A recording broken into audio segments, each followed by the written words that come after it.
વિદ્યાર્થી મિત્રો, ચોથું પ્રકરણ છે ભારતનો સાંસ્કૃતિક વારસો અને એમાં છે સાહિત્ય. આ પાઠ ની અંદર માત્ર ને માત્ર તમારે સાહિત્ય એટલે કે કઈ ભાષામાં કયા પુસ્તકો લખાયા છે અને એના લેખક એટલે કે કવિ કે એના સાહિત્યકાર કોણ છે એના વિશે જ મોટા ભાગે વાત કરી છે. બહુ જ નાનકડો પાઠ છે અને ખૂબ સરળ છે. માત્ર ને માત્ર નામ વધારે યાદ રાખવાના રહેશે. આમ જોઈએ તો વિશ્વની જે પ્રાચીન સંસ્કૃતિઓ છે, મિસર સંસ્કૃતિ, મેસોપોટેમિયમ, ઈરાન, ગ્રીસ, ચીન અને સિંધુ ખીણની સંસ્કૃતિ, આ બધી જ સંસ્કૃતિની જે પ્રજા છે એ પ્રજાએ જે તે સમયે પોતાની મનના ભાવોને અભિવ્યક્ત કરવા માટે ચિત્રો કે પ્રતીકોનો ઉપયોગ કર્યો છે. મતલબ એને કંઈક કહેવું છે ત્યારે એ કહેવાના ભાવને એમણે કંઈક ચિત્ર સ્વરૂપે વ્યક્ત કર્યું છે. દિવાલો ઉપર ચિત્ર દોર્યા છે અથવા તો કંઈક પ્રતીક, મતલબ કે કોઈક એવી નિશાની એમણે રાખી છે કે મારે આમ કરવું છે, પાણી પીવું છે તો મારે આવો ઈશારો કરવાનો, એવું આપણે કહીએ છીએ. અત્યારે બોલવું નથી, પીવું છે પાણી, તો આપણે જે તે ઈશારો કરીએ છીએ અથવા કોઈને બોલાવવા માટે આપણે ખાલી હાથના સિમ્પલ 4 કે 5 આંગળીઓને આપણે આપણા તરફ ખેંચીએ છીએ. એનો મતલબ છે કે એને આપણે બોલાવીએ છીએ. તો એ સમયે જ્યારે ભાષા નહોતી પોતાના વિચારોને અભિવ્યક્ત કરવા માટે, તો કેટલાક ચિત્રો કે પ્રતીકોનો ઉપયોગ થતો. ધીમે ધીમે ધીમે ધીમે એ એક લિપિ બની. લિપિ મતલબ કે જે તમે આજે પણ જુનાગઢમાં જાઓ એટલે સમ્રાટ અશોકનો જે શિલાલેખ છે, તો એ શિલાલેખ એક પથ્થર ઉપર ટોકી એટલે કે શીણી અને હથોડી વડે એમાં જે કંઈ ચિત્રાત્મક શૈલીમાં લખાયેલું છે એ એક પ્રકારની લિપિ છે. અને લિપિમાંથી પછી ભાષાના ઘડતર થયું છે, ભાષાનું ઘડતર થયું છે, ભાષા અસ્તિત્વમાં આવી છે અને ખૂબ મહત્વનો ફાળો લિપિનો રહ્યો છે. વિચારો અને અનુભવોને અભિવ્યક્ત કરવા ભાષાનો ઉપયોગ થયો અને તેમાંથી સાહિત્યનું સર્જન થયું. તો એવી રીતે ધીરે ધીરે એ ભાષા અસ્તિત્વમાં આવી અને ભાષાથી શું થયું કે તમે તમારા વિચારોને બીજે વ્યક્તિ સાથે તમારી વાત મૂકી શકો છો, તમારી અભિવ્યક્તિ ત્યાં રજૂ કરી શકો છો. ભારતના સાહિત્યને વિદ્વાનો 2 વિભાગમાં વહેંચે છે. એક વૈદિક સાહિત્ય છે અને બીજું છે પ્રશિષ્ટ સાહિત્ય. આ ઉપરાંત લોકભાષાનું સાહિત્ય પણ છે. ભારતમાં અનેક ભાષાઓનો વિકાસ થયો. આજના સમયે પણ તમે ભાષાની અંદર ભારતની અંદર જે વિવિધતા છે એ કદાચ વિશ્વના કોઈ દેશમાં તમે જોઈ ન શકો. એક જ ભાષાની અંદર એની બોલીઓ પણ અલગ અલગ હોય છે.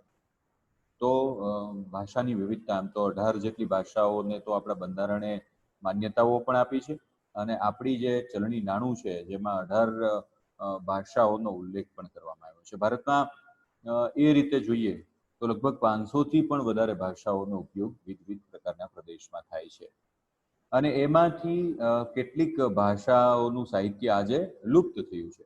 દાખલા તરીકે આપણે સંસ્કૃત ભાષાની જ વાત કરીએ તો આપણું જેટલું પણ પ્રાચીન સાહિત્ય છે એ બધાની ભાષા સંસ્કૃત રહી છે. એટલે સંસ્કૃત ભાષા ધીરે ધીરે ધીરે ધીરે લુપ્ત થઈ રહી છે, કે જે આજના સમયે આપણી વ્યવહારની ભાષા નથી રહી. એક સમયે વાસ્તવિક રીતે સંસ્કૃત જ હતી.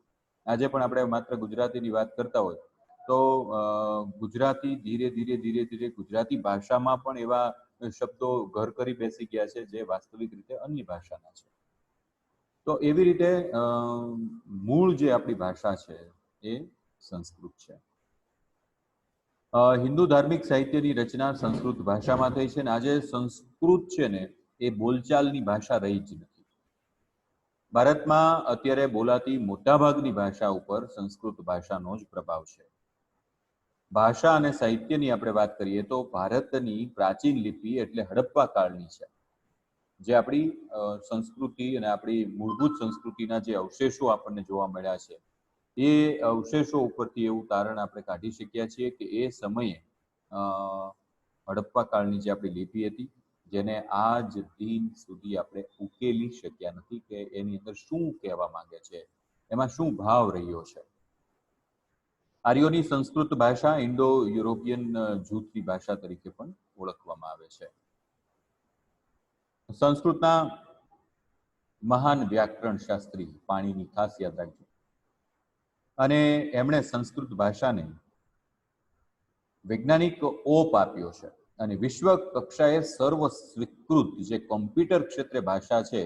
આમ તો કમ્પ્યુટર જે ભાષાના માધ્યમથી એણે આખી દુનિયાને આમથી આમ ફેરવી નાખી છે, એ કમ્પ્યુટરની મૂળ ભાષા એણે પણ સંસ્કૃત સ્વીકાર્યું છે. સંસ્કૃત ભાષા મુખ્યત્વે ધર્મ, તત્વજ્ઞાન અને જ્ઞાન વિજ્ઞાનની ભાષા હતી. સંસ્કૃત ભાષા બ્રાહ્મણ અને ક્ષત્રિય લોકોની બોલચાલની ભાષા પણ હતી. એટલે વ્યાકરણ શાસ્ત્રી પાણીની જે સંસ્કૃત ભાષાને વૈજ્ઞાનિક ઓપ આપ્યો છે અને વિશ્વ કક્ષાએ એની નોંધ પણ લીધી છે. અને એ સમયે માત્ર બ્રાહ્મણ ક્ષત્રિયો બોલચાલની ભાષામાં સંસ્કૃતનો ઉપયોગ કરતા, ઉપરાંત જ્ઞાન વિજ્ઞાનની ભાષા, ધર્મ, તત્વજ્ઞાનમાં પણ એ સંસ્કૃતનો ઉપયોગ થતો. સામાન્ય પ્રજા છે અનેક બોલીઓ બોલતી. પ્રાકૃત તરીકે એને ઓળખવામાં આવતી. સામાન્ય પ્રજા જે ભાષા એકબીજા સાથે વ્યવહાર કરતી, તો એને પ્રાકૃત તરીકે ઓળખવામાં આવતી. ભગવાન બુદ્ધે પોતાનો ઉપદેશ છે ને એ પણ પ્રાકૃત ભાષામાં જ આપ્યો છે, એટલા માટે કે લોકોની બોલચાલની ભાષા હતી. એટલે લોકો સમજી શકે એ ભાષાનો મહત્તમ ઉપયોગ થાય તો જ એ જે વાત છે એ સામેની વ્યક્તિના હૃદય સુધી પહોંચે. પ્રાકૃત ભાષાની બીજી એક બોલી છે પાલીમાં. દાખલા તરીકે આપણે ગુજરાતી જ હોય પણ એની કાઠિયાવાડી એનો લહેકો અલગ હોય. તમે ગુજરાતમાં ઉત્તર ગુજરાત બાજુ જાઓ એટલે ગુજરાતીનો લહેકો આખો અલગ થાય છે. તો એ બોલી છે, બાર ગાવે બોલી બદલાય એવું આપણે કહેવત પણ છે. તો એ વખતે આ પ્રાકૃત ભાષાની જ એક બોલી એટલે પાલી, અને બૌદ્ધ સાહિત્યની મોટાભાગની રચના છે એમાં કરવામાં આવેલી છે. અને દ્રવિડ કુળની ભાષામાં તમિલ છે એ સૌથી પ્રાચીન ભાષા છે. ગુપ્ત યુગની અંદર આપણે વાત કરીએ તો ગુપ્ત યુગમાં સંસ્કૃત છે, ગુપ્ત યુગની અંદર સંસ્કૃત ભાષા જ્ઞાન વિજ્ઞાનની ભાષા બની છે. તે સમયે અનેક બોલીઓનો વિકાસ પણ થયો હતો અને એમાંથી અપભ્રંશ થયો અને કેટલીક બોલીઓનો વિકાસ થયો અને અત્યારની ભારતની આધુનિક ભાષાઓનો વિકાસ થયો.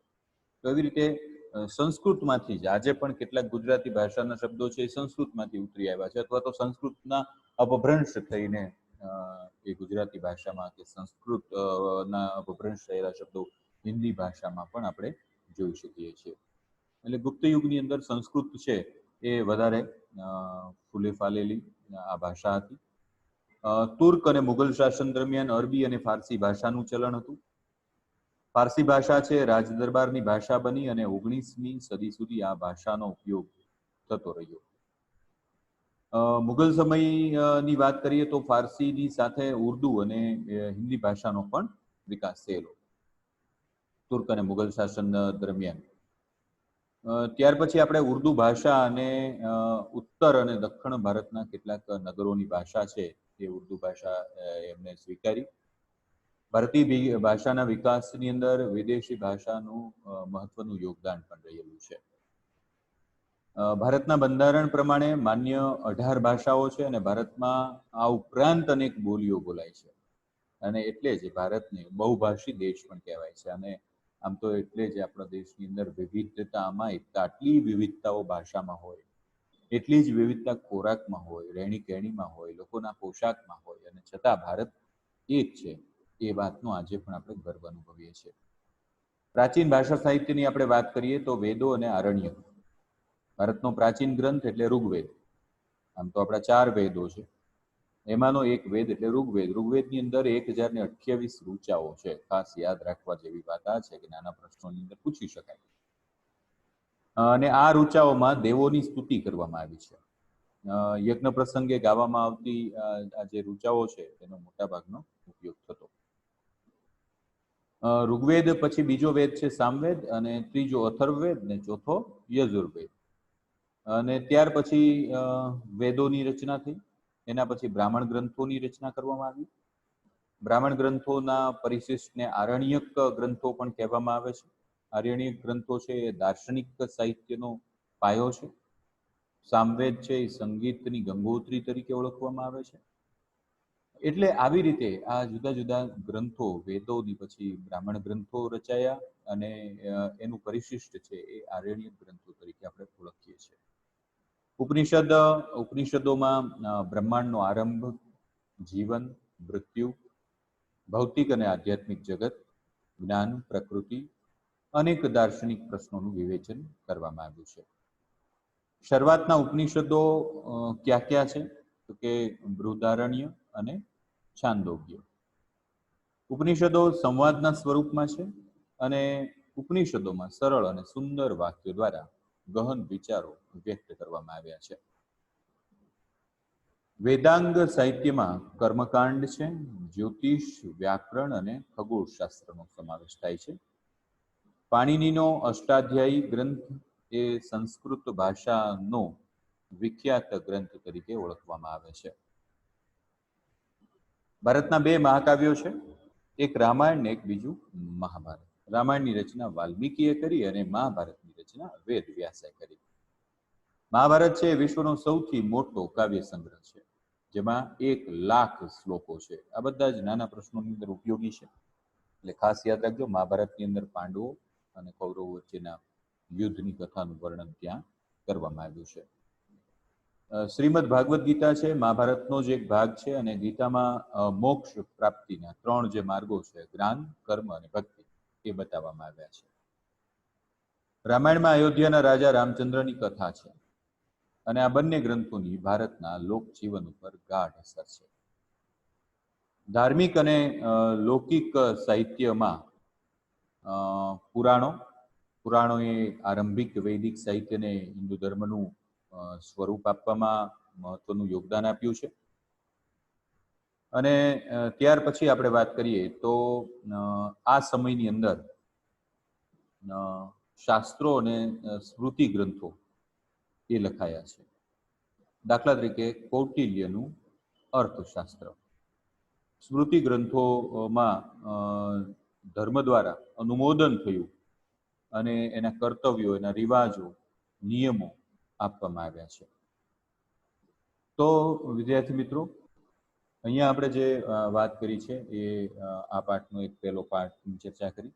આટલું તમે વ્યવસ્થિત રીતે જેટલું સમજ્યા છો, ટેક્સ્ટબુક ઉપરાંતની પણ કેટલીક બાબતો અહીંયા મેં તમારી સાથે શેર કરેલી છે. એટલે એક વખત ફરી આટલું જેટલું પણ છે એટલું ટેક્સ્ટબુકમાંથી ચોક્કસ વાંચી લો. આની આગળની ચર્ચા આપણે હવે પછીના વિભાગમાં ચોક્કસ